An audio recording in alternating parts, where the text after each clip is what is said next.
રહેવા દો ને, ઉતર ઉતર દોસ્ત ઉતર ઉતર. અહીંયા ઊભો રહે ને, અહીંયા ઊભો રહે, નજીક ઊભો રહે ને. કઈ થાય છે કાનમાં? શું કરવા યાર આવું ન્યુસન્સ લાવો છો? શું કરવા આવું તમે ન્યુસન્સ લાવો છો? અને તમને રોકવાનો બીજું કોઈ કારણ નથી ભાઈ. રોકવાનું કારણ એ જ છે કે તમારી આગળ કોઈ ટુ વ્હીલર ચાલક જઈ રહ્યો હશે, એકાએક તમે વગાડશો તો એ ગભરાઈ જાય, પડી જઈ શકે, એનું બેલેન્સ બગડી શકે છે અને એનું એક્સિડન્ટ થઈ શકે છે.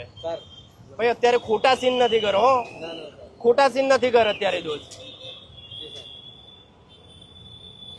હું પોતે એક સામાન્ય ફેમિલીમાંથી આવેલો છું. મેં મારા તમામ સ્ટાફને ઇન્સ્ટ્રક્શન આપેલી છે કોઈ માણસને હેરાન ના કરવું. અને જો તમને લાગે છે કોઈ હેરાન થઈ રહ્યું છે, સીધા મને મળી શકો છો. પણ આ પૂરું ન્યુસન્સ છે. જુઓ, તમામ રિક્ષા ચાલકોને મારે કહેવું છે, રિક્ષા ચાલક હોય કે બીજા વાહનો, આનાથી આગળની જે વ્યક્તિ હોય એનું બેલેન્સ બગડી શકે છે, એક્સિડન્ટ થઈ શકે છે. અને આવા નંબર ઓફ એક્ઝામ્પલ મેં પોતે જોયેલા છે. બરાબર, કરોડ રૂપિયા ખર્ચીએ ને તો બી ભાઈ જિંદગી પાછી ન આવે. બરાબર છે, તો પોતે પોતાના 50 રૂપિયાના તમારા ફાયદા માટે, તમારા 5 સેકન્ડ બચી જાય એટલા માટે ટ્રાફિક ક્લિયર કરવા તમે આવું ના લગાવી શકો ભાઈ. બરાબર, અત્યારે જ કાઢો ભાઈ, અત્યારે હાલ જ કાઢો આ.